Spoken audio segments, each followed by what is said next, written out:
Sanjeev Goenka Group, Dr. Arup Roy Chaudhary, Chairman and Managing Director NTPC Limited, and Mr. Devansh Jain, Executive Director Inox Wind Limited. This session would be moderated by Mr. Pranjal Sharma, host the appointment on Z Network. In his over 24 years career in economic media, Pranjal Sharma has been analyzing, commenting and writing on economic and development policy. He has worked in print, television and digital media in leadership positions and guided news teams to interpret economic change in India. Pranjal received the News Television Award for Best Anchor in 2007. May I request Mr. Pranjal Sharma to please conduct the session?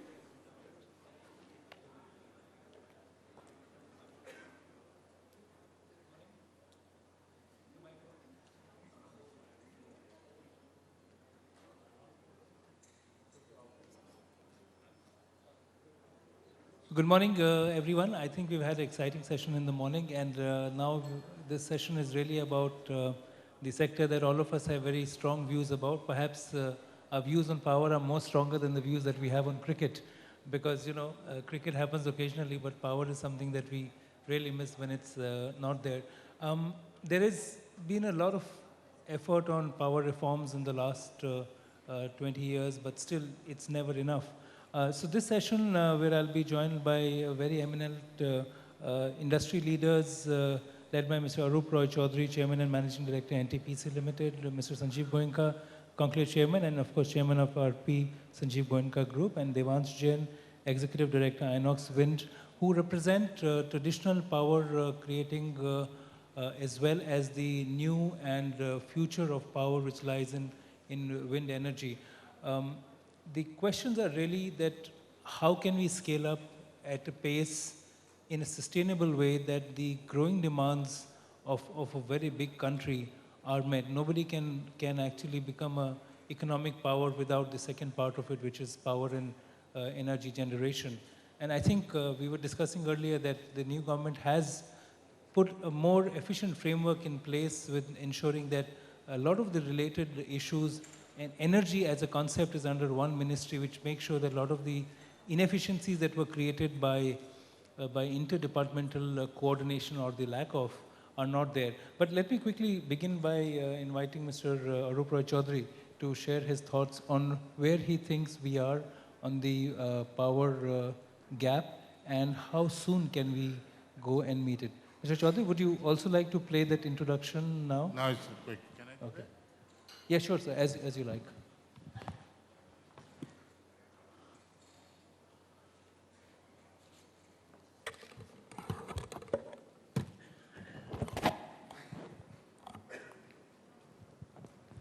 I think morning to all of you. Is it a little late to say morning? It's still morning, so I can say good morning to all of you. Thank you, Sanjeev, for inviting me to this, and I must tell you once again that I'm here because Sanjeev personally invited me, and I was to go to Bangladesh today morning. I rescheduled my flight via Kolkata, knowing fully well that he'll allow me to enter Kolkata, so I can still take the flight from Kolkata to Dhaka. And thank you, Pranjal, for introducing us, and Devesh for being with us on the panel. Well, I know we are on a subject which was linked to cricket, and we once in a while win in cricket. We seem to be losing in power all the time. And that's what actually is the subject for discussion today.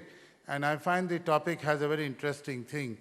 It's supposed to be saying about power, which should talk about productivity. Does power really, is it required for productivity? And that's one question I think we all need to ask ourselves as to what are we doing and why do we think power is required for productivity?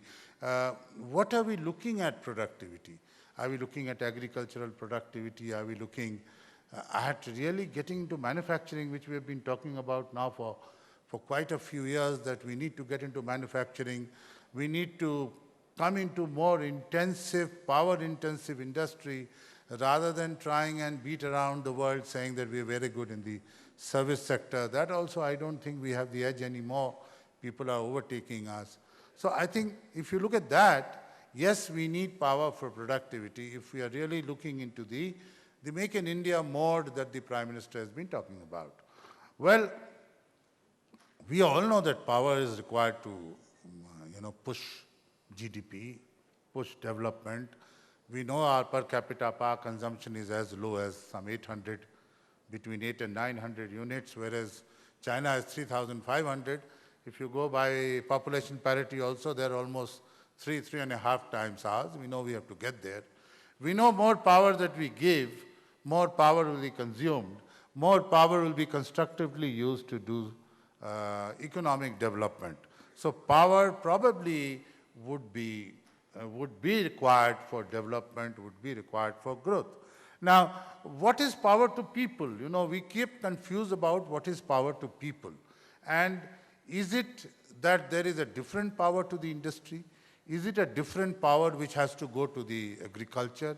Is it a different power which has to go to the households? And is it going to be a different power which must go to the BPL and APL and what have you? I think we get confused in this. The power is the same. It moves by displacement. You generate, it moves by displacement. And today, in a couple of months, we will have total connectivity across the country. So you can generate anywhere and you can actually tap it anywhere. Now, if you can generate anywhere and tap it anywhere, can you have a uniform cost of power?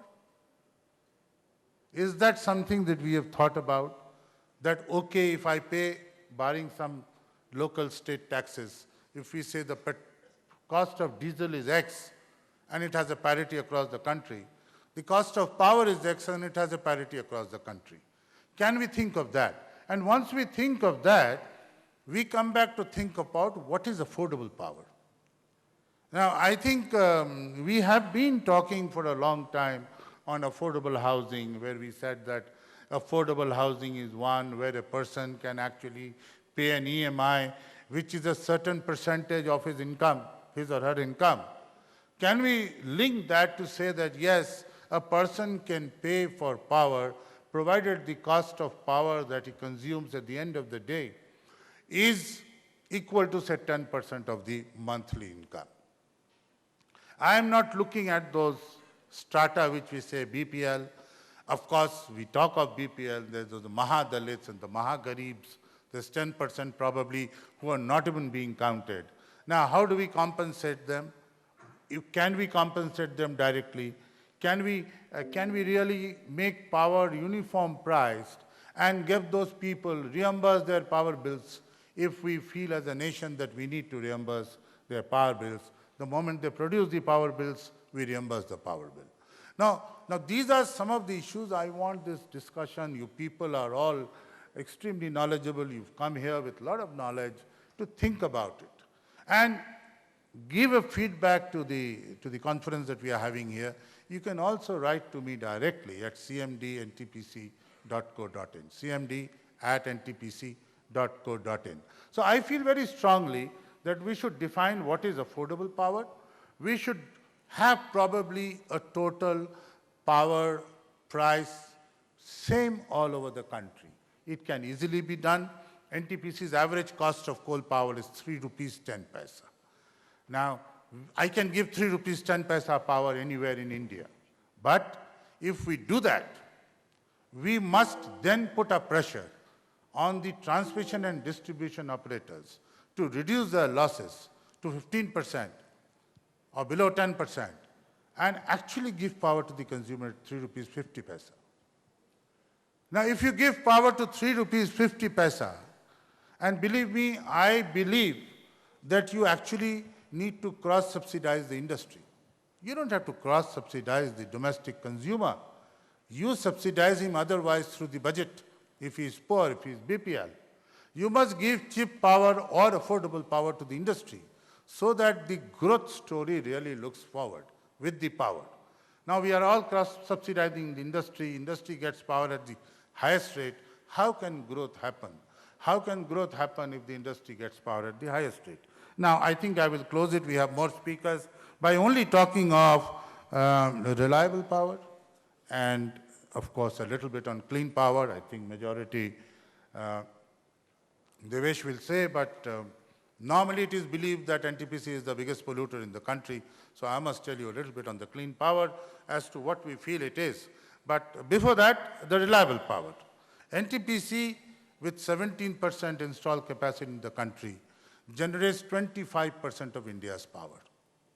We can do even more.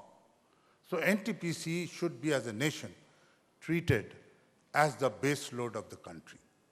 25% of your power needs is available to you from NTPC, and if it can work at 3 rupees 10 paisa from our side, barring transmission and distribution.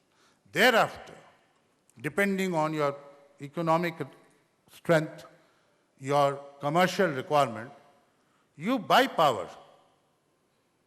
You have a meter, you chip in, swipe your card, buy the power as much as you want, and that power can be incremental costly. And that power could be some of the green power that we want to generate.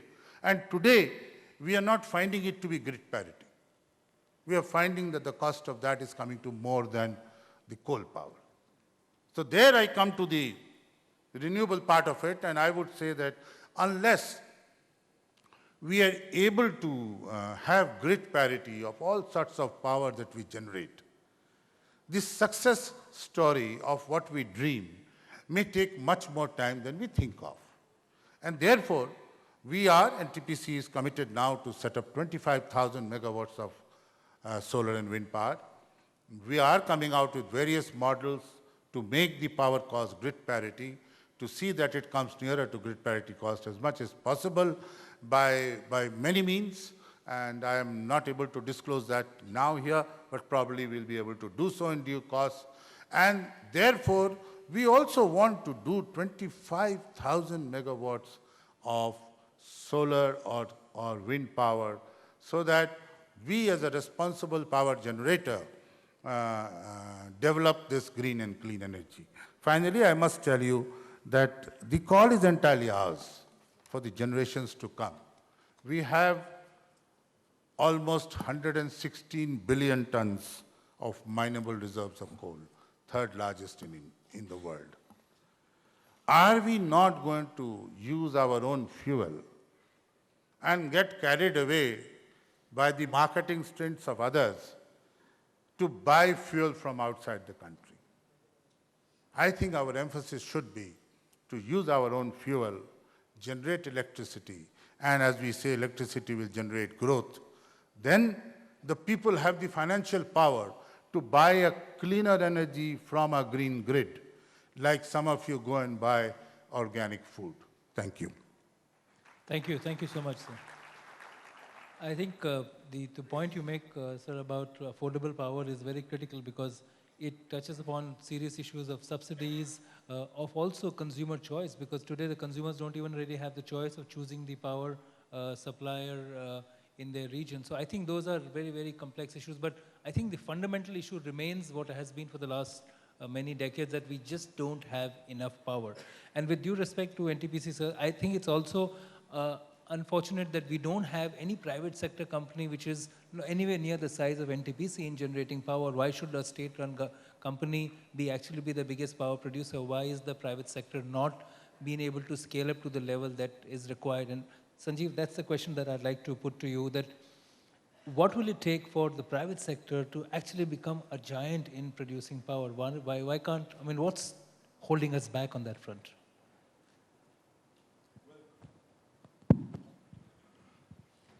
Good afternoon, and let me just say that I feel a little dwarfed. I'm sandwiched. There's one giant here, the biggest in India and amongst the biggest in the world.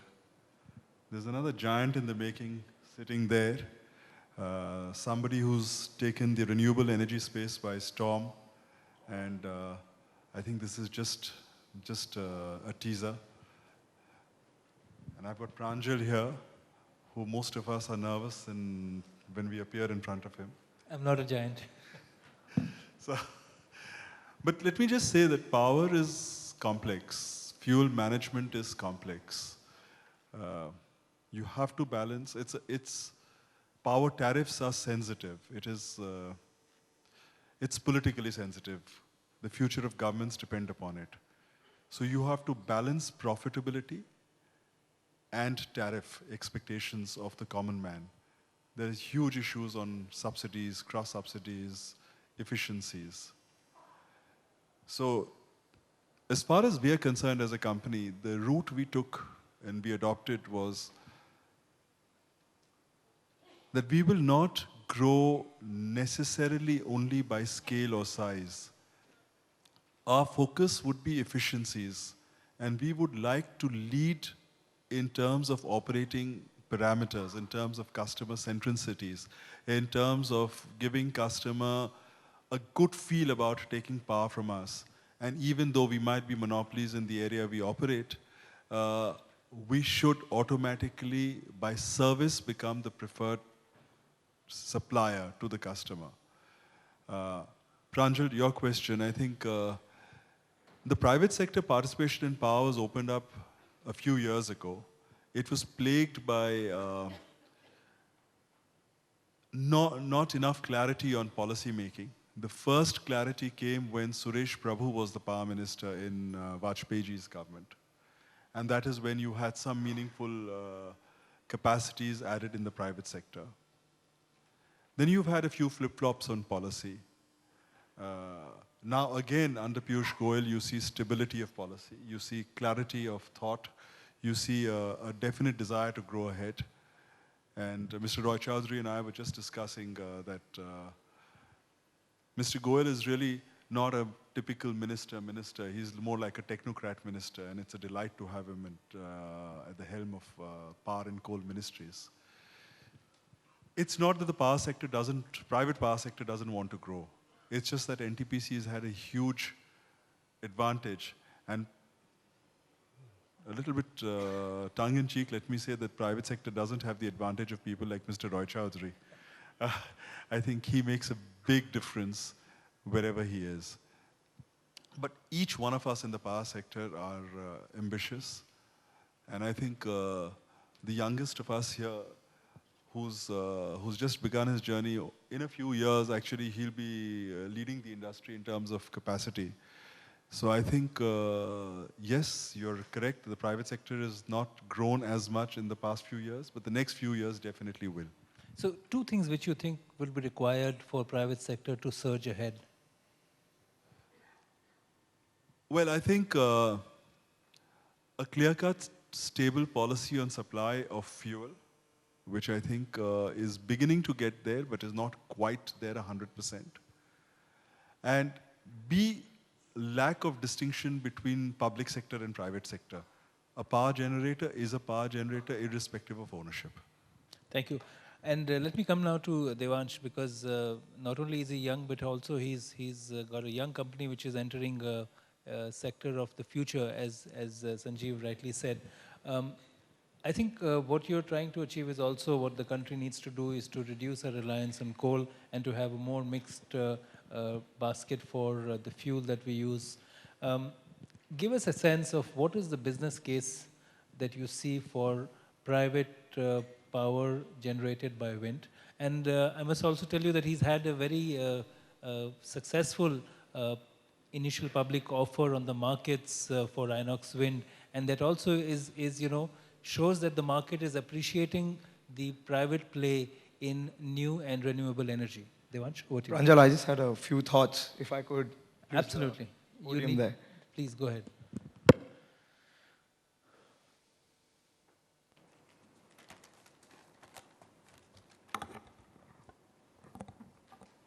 So good afternoon, ladies and gentlemen. Mr. Goenka made big words when he said that he was sandwiched between giants. I think honestly I was sandwiched between giants. I think we've got one of the largest private power producers sitting there and one of the largest thermal power producers, which is a nationalized unit sitting right there. But within that, I think Mr. Roy Choudhury spoke a lot about power and affordable power. What I would like to talk about is what I believe is the future of power, renewable energy. I think in the days to come, the first thing which comes to our mind is when we talk of unleashing India's true potential is we need to invest in infrastructure and power. Now, how do we do it in an ecologically sustainable manner such that our future generations have trees and stuff like that to see and are not, dealing with things like Beijing is seeing where you've got a mask of pollution right outside your windows. Now, addressing climate change while at the same time enhancing power generation is going to be a big deal. But these challenges get dwarfed when we look at the advantages that come along with this. We're talking of greater energy access, lower and less volatile energy costs over a long period of time. We're talking of keeping large dollars closer to home, something which India certainly needs to do. We're talking of spurring high-tech innovation and growing clean energy jobs. And India needs to focus on Make in India, as our Prime Minister has been focusing on. I think in the last 1 decade, we've seen a huge growth on renewable energy. We've broadly seen 3 wide trends. I think the cost of energy from renewables is more or less reaching grid parity in many cases. We've seen widespread deployment of new technologies on the renewable energy side. We've seen a lot of disruption with respect to energy storage systems, hybrid projects, and distribution of power, which in itself is changing the way we source power and generate power. In India itself, I think under the new dynamic leadership of our Prime Minister, we've set out a hugely ambitious target to take our present capacity, which is at 25 gigawatts, to about 175 gigawatts in the next 5 years, which means that we're honestly targeting about 33% of all power sources to come from renewable energy in the next 5 or 6 years. Now, that may be a vision statement and people may not buy into it, but unless